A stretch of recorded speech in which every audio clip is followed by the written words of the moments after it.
बच्चों आज अपन को स्टार्ट करना है डायमेंशनल एनालिसिस। फिजिक्स के ये फाउंडेशन चैप्टर्स कहलाते हैं। एक्चुअली में डायमेंशनल एनालिसिस, डिफरेंशिएशन, इंटीग्रेशन और वेक्टर्स पूरा फिजिक्स इस पर बेस्ड होता है, तो हमको इनको सबसे पहले स्टडी करना चाहिए। यूनिट्स एंड डायमेंशन में और भी बहुत सारी चीजें हैं, जैसे सिग्निफिकेंट, फिगर्स, लीस्ट काउंट्स, ये सब मैं बाद में डिस्कस करूंगा। पर अभी फिलहाल डायमेंशन एनालिसिस। अब जब हम डायमेंशन एनालिसिस डिस्कस करते हैं तो सबसे पहले हमको बताना होता है फिजिकल क्वांटिटीज के बारे में। Physical quantities are classified in two types, first fundamental quantities and second derived quantities. Fundamental quantities means those physical quantities which is independent, we do not depend on the other quantities, are called fundamental quantities. For example, mass, length, time, etc. ये physical quantities किसी और पर depend नहीं करती। Second होता है derived quantities.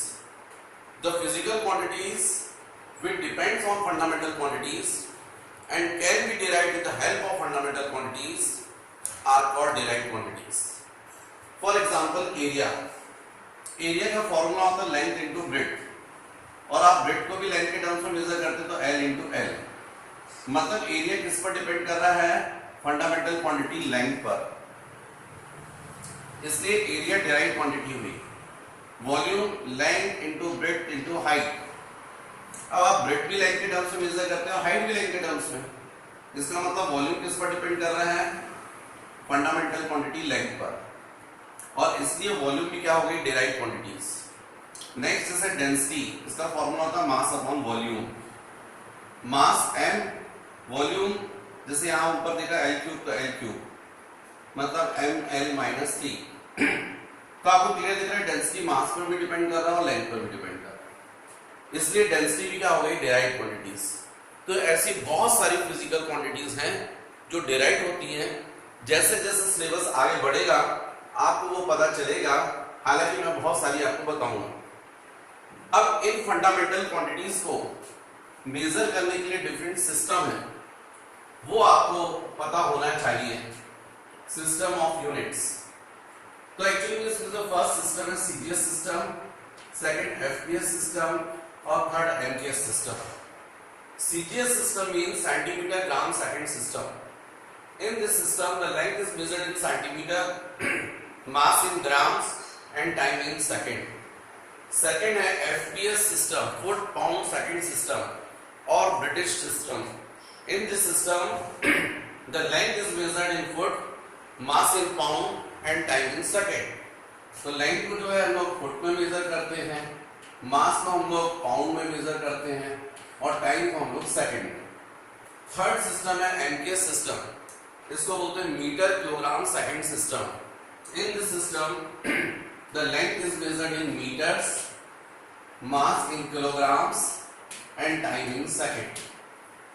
तो basically ये थ्री सिस्टम है, लेकिन अभी एट प्रेजेंट में जो सिस्टम चल रहा है वो है एसआई सिस्टम, जिसके बारे में आपको इंफॉर्मेशन होना बहुत जरूरी है। तो अब ये जो एसआई सिस्टम है,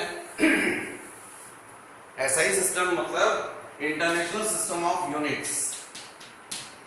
इस सिस्टम में ये एमकेएस का ही लार्ज फॉर्म है, मतलब इसमें ये जो थ्री फंडामेंटल क्वांटिटी हमने दी बोली है वो तो है ही, और उनकी यूनिट्स भी वही है, पर कुछ एक्स्ट्रा और ऐड कर दी गई है।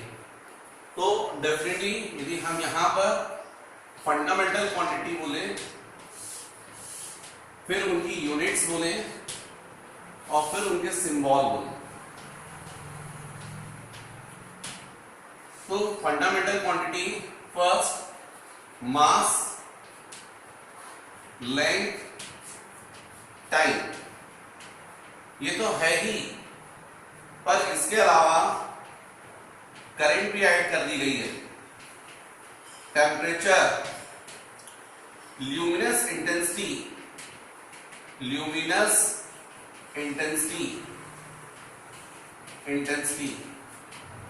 और लास्ट अमाउंट ऑफ सब्सटेंस और quantity of substance. Amount of substance और क्वांटिटी ऑफ सब्सटेंस। अब इस मास की जो यूनिट होती है वो किलोग्राम्स, लेंथ के लिए होती है मीटर्स, टाइम के लिए सेकेंड, करंट के लिए एम्पियर, टेम्परेचर के लिए केल्विन, ल्यूमिनस इंटेंसिटी इसके लिए होती है कैंडेला, और अमाउंट ऑफ सब्सटेंस इसके लिए होती है मोल। मोल किलोग्राम जो है उसका सिंबल केजी, लेंथ के लिए मीटर, टाइम के लिए सेकेंड, एम्पियर के लिए ए, केल्विन के लिए के, कैंडेला सीडी और मोल के लिए एमओएल। अब इसमें से बच्चों आप जो है वो डेफिनेटली मास जानते हैं, लेंथ भी आपको पता है, टाइम भी आपको पता है, करंट भी आप जानते हैं। टेम्परेचर के लिए नो डाउट जो अभी आप प्रैक्टिकल यूनिट करते हैं वो डिग्री में करते हैं, लेकिन अभी एट प्रेजेंट में जो यूज किया जाता है वो डिग्री सेल्सियस ना यूज करके केल्विन यूज करते हैं। फिर नेक्स्ट है ल्यूमिनस इंटेंसिटी। ल्यूमिनस इंटेंसिटी का मतलब होता है इंटेंसिटी ऑफ लाइट। जैसे अपन बात करें, दो रॉड्स हैं, एक की लेंथ है 3 मीटर, एक की 5 मीटर। 3 मीटर का मतलब आपको समझ में आ गया शॉर्ट लेंथ की है, और 5 मीटर मतलब लॉन्ग रॉड है, लेंथ ज्यादा है। इसी तरीके से दो लाइट सोर्स है, एक की ल्यूमिनस इंटेंसिटी 3 कैंडेला है और एक की 5 कैंडेला है।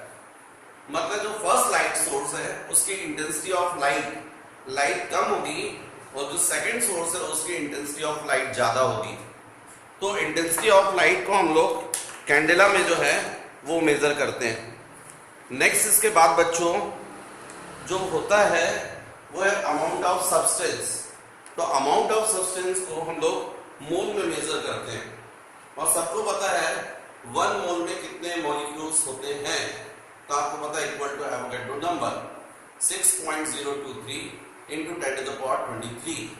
तो जब आपको 1 मोल के बारे में पता है कितने मॉलिक्यूल्स, तो 2 मोल्स में कितने होंगे, जस्ट इसके डबल, 3 मोल्स में कितने होंगे, जस्ट इसके ट्रिपल। तो इस तरीके से अमाउंट ऑफ सब्सटेंस को पता करते हैं। इसके अलावा ये जो 7 मैंने आपको फंडामेंटल क्वांटिटीज बताई हैं, इस एसआई सिस्टम में 2 सप्लीमेंट्री फंडामेंटल क्वांटिटीज और हैं। उसमें से फर्स्ट है एंगल और सेकंड है सॉलिड एंगल। एंगल को हम लोग मेजर करते हैं रेडियंस में, इसका सिंबल है RAD, और सॉलिड एंगल को हम लोग मेजर करते हैं इसके रेडियंस में, और इसका सिंबल होता है SR। अब एंगल और सॉलिड एंगल इन दोनों में क्या डिफरेंस है? एंगल जो होता है वो 2 डायमेंशनल फिगर्स में बनता है। जैसे सर्किल है, अब सर्किल 2 डायमेंशनल होता है जिसमें 2 एक्सिस हो।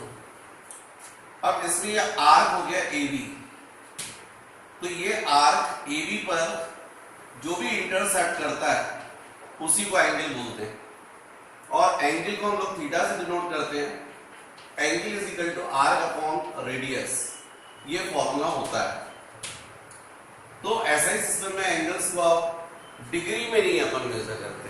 अभी तक आप डिग्री बोलते थे, अब आप 11th में मैथ्स में पढ़ेंगे तो सारे ट्रिग्नोमेट्री क्वेश्चंस जो हैं वो रेडियंस में। एक्चुअली में 180 degree is equal to pi radian होता है, 90 डिग्री π/2 होता है, 60 डिग्री π/3 होता है, ये रेडियन का सिंबल है। 30 डिग्री π/6, 360 डिग्री 2 पाई रेडियन, पाई मतलब 180। तो अब जो क्वेश्चंस रहेंगे उसमें आपको ऐसा नहीं रहेगा कि साइन 180 डिग्री। अब चलेगा एसआई सिस्टम, और एसआई सिस्टम में एंगल ऐसा लिखा जाता है साइन पाई। अब ये तो मैंने आपको बता दिया एंगल के बारे में। सॉलिड एंगल क्या होता है?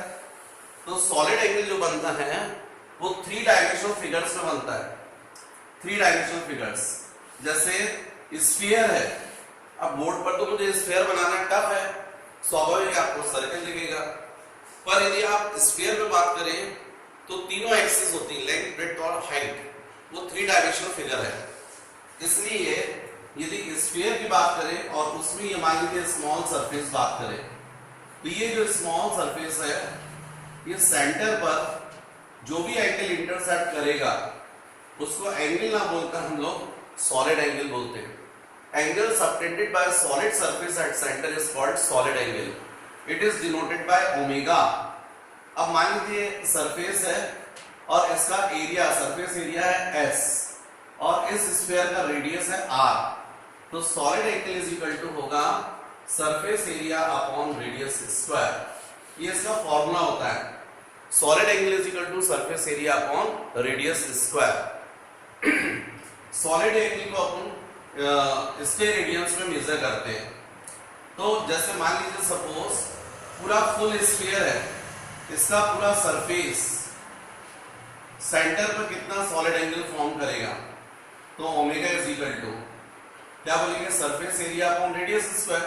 और सबको पता है पूरे स्फीयर का सरफेस एरिया कितना होगा, 4 पाई r square divided by r square, ये कैंसिल, तो 4 पाई। और यूनिट लिखना पड़ेगा आपको स्टेरेडियंस, स्टेरेडियंस या शॉर्ट में चाहे तो आप SR में लिख सकते हो। जैसे अपन बात करते हैं हेमीस्फीयर, ये हेमीस्फीयर, इसका सरफेस सेंटर पर कितना सॉलिड एंगल फॉर्म करेगा, तो आप बोलोगे सरफेस एरिया 2 पाई r square upon r square, r square cancel, तो आप बोलोगे 2 पाई स्टेरेडियंस, 2 पाई स्टेरेडियंस। तो ये एंगल और सॉलिड एंगल, इनमें आपको फर्क समझना चाहिए। जैसे आप किसी बॉडी के लिए बोलते हैं कि कोई बॉडी है और उसके लिए 2 मीटर स्क्वायर है और 3 मीटर क्यूब है, तो यूनिट सुन के आपको समझ में आ जाता है 2 मीटर स्क्वायर मतलब एरिया बताया जा रहा है और 3 मीटर क्यूब बोल रहा है मतलब वॉल्यूम बता रहा है। ये कोई बॉडी मूव कर रही है बाय 20 मीटर पर सेकेंड, तो उससे आपको समझ में आ जाता है कि उस बॉडी की स्पीड बताई जा रही है, उस बॉडी का 20 मीटर पर सेकेंड स्क्वायर है, मतलब आपको समझ में आ जाता है एक्सेलरेशन की बात चल रही है। तो यूनिट से हमको किसी भी बॉडी के बारे में, किस चीज के बारे में इंफॉर्मेशन हो रही है, हमको इंफॉर्मेशन मिल जाती है, हमको पता चल जाता है किस बारे में बात चल रही है। बिल्कुल ऐसे ही यदि आपको बोला जाए 2 पाई रेडियंस, 4 पाई रेडियंस, मतलब आप समझ जाएंगे एंगल के बारे में बात चल रही है। लेकिन यदि बोल दिया जाए 2 पाई स्टेरेडियंस, 4 पाई स्टेरेडियंस, मतलब आप समझ जाएंगे सॉलिड एंगल के बारे में बात चल रही है। तो मेरे ख्याल से आपको ये क्लियर हो गया। अब इसके बाद बच्चों मुझे बताना चाहिए आपको dimensional analysis. Dimensional analysis, what is dimensional analysis? The process in which the physical quantities expressed in terms of fundamental quantities with powers, then the process is called dimensional analysis. ऐसी प्रोसेस जिसमें किसी physical quantity को fundamental quantities पर power लगाकर express करते हैं, ऐसी process को हम बोलते हैं डायमेंशनल एनालिसिस। फॉर एग्जांपल, मान लीजिए कोई फिजिकल क्वांटिटी x है, उसको हम मास पर पावर लगा रहे हैं, लेंथ पर पावर लगा रहे हैं, टाइम पर पावर, फंडामेंटल क्वांटिटीज, मास, लेंथ, टाइम फंडामेंटल क्वांटिटीज है। यदि इन पर पावर लगाकर शो कर रहे हैं तो ऐसी प्रोसेस को अपन बोलते हैं डायमेंशनल एनालिसिस। यहां पर ये जो पावर दिख रही है आपको A B C, इनको हम बोलते हैं डायमेंशंस, इनको हम बोलते हैं डायमेंशंस। पावर ना बोलकर डायमेंशंस बोलते हैं। मतलब A is called dimension of mass, B is called dimension of length and C is called dimension of time। ये जो राइट हैंड साइड पर लिखा हुआ है m to the power A, l to the power B, t to the power C, this is called dimensional formula। इसको हम बोलते हैं dimensional formula, dimensional formula of x। ये जो x है उसका डायमेंशनल फॉर्मूला। और जिसमें ये पूरा है लेफ्ट हैंड साइड और राइट हैंड साइड, इसको बोलते हैं इक्वेशन। मतलब x is equal to n to the power a, n to the power b, n to the power c, this is called dimensional equation. इसको बोलते हैं dimensional equation. तो next यदि अपन बात करें बच्चों, तो अब हम देखते हैं डिफरेंट फिजिकल क्वांटिटीज के बारे में। अभी आपको ये दिमाग में आ रहा होगा ये x जो मैं फिजिकल क्वांटिटी बोल रहा हूँ एक्चुअली ये है क्या। तो बहुत सारी फिजिकल क्वांटिटीज होती हैं, जैसे एरिया है, वॉल्यूम है, डेंसिटी है, स्पीड है ना। इस तरीके से यदि अपन बात करें तो डिफरेंट फिजिकल क्वांटिटीज होती हैं। अब ये अपन उनके डायमेंशनल फॉर्मूले देखते हैं। तो जैसे मान लीजिए सपोज यहां पर मैं डिफरेंट कॉलम्स बनाता हूं और इनमें हम बात करें तो मान लीजिए यहां पर सीरियल नंबर, यहां पर मैं बोल रहा हूं फिजिकल क्वांटिटीज, यहां मैं बोल रहा हूं रिलेशंस,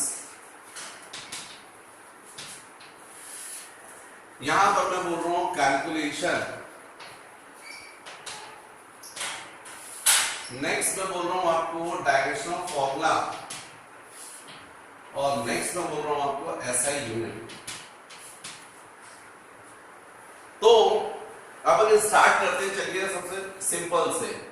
और मान लीजिए सबसे पहले मैंने आपको बोला एरिया, तो मैं फिजिकल क्वांटिटी x बोल रहा था ना, x की जगह एरिया। अब इसका डायमेंशनल फॉर्मूला अपन को ड्राइव करना है। तो सबको पता है एरिया के लिए फॉर्मूला होता है लेंथ इनटू ब्रेड्थ, और इसलिए ब्रेड्थ को भी हम लोग लेंथ के ही फॉर्म में मेजर करेंगे। तो कैलकुलेशन पे निकला आया l स्क्वायर, और इसलिए जब हम डायमेंशनल फॉर्मूला लिखेंगे तो लिखेंगे m0 l स्क्वायर t0। जब डायमेंशनल फॉर्मूला बताए जाते हैं तो मिनिमम 3 फंडामेंटल क्वांटिटी जरूर ली जाती है, भले वो मास पर डिपेंड नहीं कर रहा है, टाइम पर डिपेंड नहीं कर रहा है। तो आप मास की पावर 0 कर दीजिए, टाइम की पावर 0 कर दीजिए, पर 3 क्वांटिटीज के बारे में ही रिप्रेजेंट कीजिए मिनिमम। क्योंकि आपको मतलब मास की पावर यदि आप 0 भी कर दोगे तो 1 ही आएगा, टाइम की पावर 0 करोगे 1 होगा, तो 1 into l square into 1 means what, l square। इसलिए एरिया का डायमेंशनल फॉर्मूला होगा l square। और एक बार यदि डायमेंशनल फॉर्मूला ड्राइव कर लिया तो यूनिट बता सकते हो। तो आपको मतलब एसआई सिस्टम में हमने लेंथ किसमें मेजर करते हैं, मीटर में, मीटर स्क्वायर हो जाएगा। नेक्स्ट यदि हम बात करते हैं सेकंड, मान लीजिए मैंने आपको बोला वॉल्यूम। तो वॉल्यूम क्या बोलोगे आप, length into breadth into height, मतलब L into L into L, ये जाएगा L क्यूब। डायमेंशनल फॉर्मूला क्या आएगा, m0 L cube t0। Unit क्या बोलेंगे, मीटर क्यूब। नेक्स्ट मान लीजिए मैंने थर्ड आपको डिसाइड किया और बोला डेंसिटी। डेंसिटी तो आपको मालूम है डेंसिटी इज इक्वल टू होता है मास अपॉन वॉल्यूम। तो मास के लिए जाएगा m और वॉल्यूम के लिए जाएगा l क्यूब, तो जाएगा m l माइनस 3, और इसलिए इसका डायमेंशनल फॉर्मूला है m l minus 3 t to the power 0। Unit हो जाएगी केजी, मीटर माइनस 3। अब आप देखिए यहाँ पर मास की डायमेंशन 0 थी, इस वाले में मास की डायमेंशन 0 है, नेक्स्ट डेंसिटी में मास की डायमेंशन 1 आ गई। डायमेंशन मतलब पावर। यहाँ लेंथ की डायमेंशन 2 थी, यहाँ लेंथ की डायमेंशन 3 है, यहाँ माइनस 3 है, यहाँ अभी भी टाइम की डायमेंशन 0 चल रही है। नेक्स्ट यदि अपन और एक एग्जांपल लेते हैं, मान लीजिए स्पीड। हालांकि इसको वेलोसिटी के लिए भी बोल सकते हैं, एक ही बात है, क्योंकि चाहे हम स्पीड बोले चाहे वेलोसिटी। अब स्पीड का फॉर्मूला होता है डिस्टेंस अपॉन टाइम, और वेलोसिटी का फॉर्मूला होता है डिस्प्लेसमेंट अपॉन टाइम। तो चाहे हम डिस्टेंस हो चाहे हम डिस्प्लेसमेंट हो, लेंथ के फॉर्म में ही मेजर करते हैं, इसलिए स्पीड और वेलोसिटी दोनों के डायमेंशनल फॉर्मूले सेम होते हैं। तो डिस्टेंस के लिए जाएगा l और यहाँ जाएगा t, तो जाएगा lt माइनस 1। डायमेंशनल फॉर्मूला होगा इसका m0 lt माइनस 1। यूनिट हो जाएगी मीटर सेकेंड -1। नेक्स्ट यदि हम लोग बात करें तो मैं आपको बता सकता हूं एक्सेलरेशन। तो एक्सेलरेशन क्या होगा? Velocity upon time, velocity upon time. अब एक्चुअल में एक्सेलरेशन होता है rate of change of velocity, मतलब change in velocity upon time. लेकिन चेंज इन वेलोसिटी को भी वेलोसिटी के ही फॉर्म में मेजर, जैसे मान लीजिए कोई बॉडी है, उसकी initial velocity 3 metre per second है और बाद में कितनी हो गई 5 मीटर पर सेकेंड, तो चेंज कितना हुआ 2 मीटर पर सेकेंड। तो आपने वेलोसिटी की यूनिट भी क्या ली मीटर पर सेकेंड और चेंज इन वेलोसिटी की यूनिट क्या ली मीटर पर सेकेंड। इसलिए भले एक्सेलरेशन का फॉर्मूला होता है change in velocity upon time, पर यहां पर अपन वही यूज करते हैं वेलोसिटी अपॉन टाइम बोल देते हैं। और फिर यहां पर वेलोसिटी का डायमेंशनल फॉर्मूला हमने ऊपर निकाला है LT-1 अपॉन T, सब्स्टिट्यूट कर दोगे और सॉल्व करोगे तो LT-2। इसलिए इसका डायमेंशनल फॉर्मूला आ जाएगा m0 LT-2। इसकी यूनिट होगी metre second to the power -2, metre into second to the power -2। ये फोर्स। ऐसे ही बच्चों यदि मैं नेक्स्ट बात करूं आपसे, नेक्स्ट मान लीजिए बोलता हूं आपसे फोर्स। फोर्स तो फोर्स होता है फॉर्मूला मास इंटू एक्सेलरेशन।